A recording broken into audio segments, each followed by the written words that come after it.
it's author Cassie. Welcome to my channel. I'm so excited that you joined me today to talk about books and writing and super fun bookish things. Let's jump right in. Hey everyone, it's author Cassie, and today I'm here to talk to you a little bit about my Caught series. So I have 2 books in this series so far. It is going to end up being a trilogy, so the 3rd book will hopefully be coming really soon. But the first book in the series is Caught in the Middle, and the second book in the series is Caught in a Snare. And I thought it'd be fun to talk a little bit about this series because it's a little bit different than a lot of the things I write. Not in a bad way or a different way, really.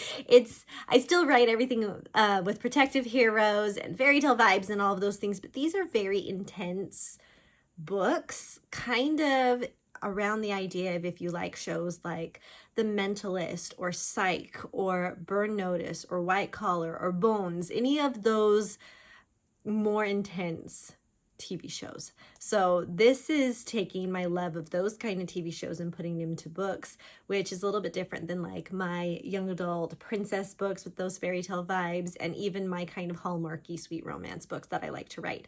So I thought for a second, let's talk about this. Annie is your regular small town girl. She comes from an itty bitty tiny spit of a town in Idaho. And instead of staying in Idaho and living out life like she thought, she decided to branch out one summer and try summer sales in California. She thought maybe it would change her status quo, maybe it would give her the life that she was thinking, and, encouraged by her ex-boyfriend, she thought, maybe this is what I need. And she goes. She goes to California, she tries summer sales, and of course she's terrible at it. And I mean terrible, so incredibly bad. We just feel sorry for her.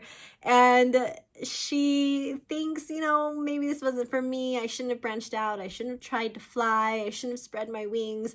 I should have just stayed home. And that's kind of where she's at the very beginning of Caught in the Middle, which is the first book in this series. She's thinking this was a really bad idea. And of course, over the time that she's there that summer, she's really put a lot of distance between her and her ex-boyfriend because he was just doing things she wasn't okay with and making choices that she really wasn't okay with. And she just didn't want to get involved in anything illegal. And he was totally dancing that line. And she's just like, it's not for me. So this book starts with her going to go see him, giving him a second chance, right? Kind of a thing. Just he wanted to be heard. She's going to hear him out. No big deal. And that springboards this whole series. And it is so fun to see how one little choice of going to do these summer sales gives her whole life a completely different angle. Have you ever heard of those moments where it's like it is literally a why choice? You could either carry this way or carry on this way. And she literally came to a point, and it's that summer sales choice that makes her whole life go this way. And it's very different than what she thinks. And all of a sudden she's dealing with mob bosses and she's running for her life. She's with criminals who are good people. They're grifters and thieves, and, they have to do this big heist. And she's like, why am I involved in all of this? And she's involved because they're trying to save her. They're trying to protect her. They're trying to help her main goal of getting her home.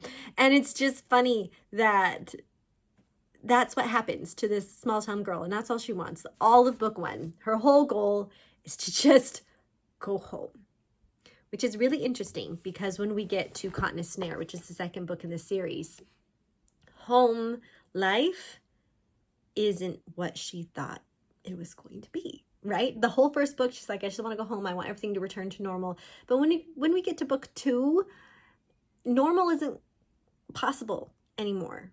Everybody's looking at her strange. Everyone's judging her. Everyone's like, why did, your ex-boyfriend die? Which that happens at the very beginning of the first book. So not a huge spoiler, maybe a little spoiler. Why did he die and you lived? Like, you're the good for nothing, buy your clothes at Goodwill kind of girl. And he was like a cool guy, and a lot of people loved him in school. So they judge her a lot. And all of a sudden Annie is realizing that what she wanted more than anything in book 1 isn't what she wanted in book 2. It can't be. She couldn't return to where she was before. Sometimes that happens in life, right? You think you just want to go back And when you get there, it's not the same anymore. And you're so sad and you're so mad. And so that's where she starts in book 2. And honestly, she's kind of very frustrated and mad at the very beginning of this book. Because she's like, why is my life not turning out the way that I thought it would? Why aren't these people who I thought were my best friends in book 1 ignoring me? Like, I just don't understand.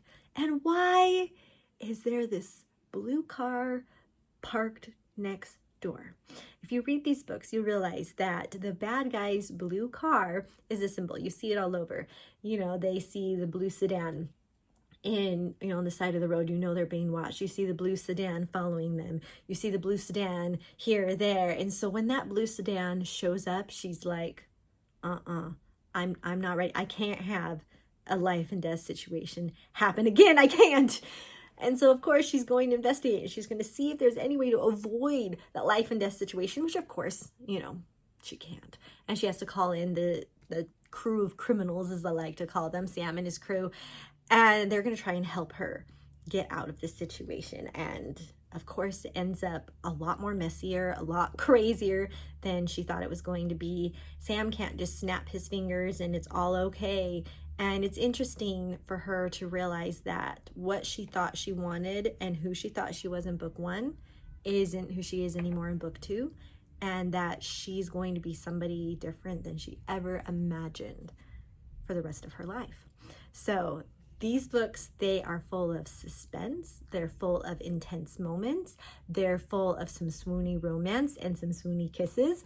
And there is no swearing. There is some mentions of gore, but it's very limited, very little, just because of torture and, gunshot wounds, those kind of things. But it's very toned down, very light.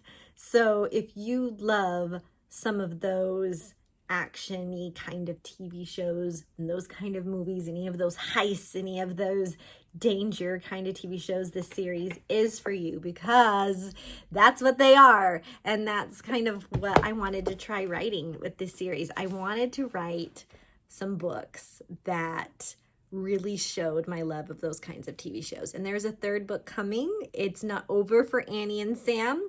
We thought maybe, we got the bad guy, and it's not over. So there's even more to come. And if you haven't read this series yet, I do encourage you, because it's kind of like part 1, 2, and 3, really, because it's a continuing story, to start with Caught in the Middle, and then read Caught in the Snare, and then wait for the 3rd one, which hopefully won't take too long to come out as well. But I don't have any news yet on a release date or anything, but it will be forthcoming. So I hope that you enjoyed this little explanation of these books and that you'll give them a shot. Thanks so much for joining me today with a little bit of author talk with author Cassie, and I hope you'll join me next time. We'll see ya.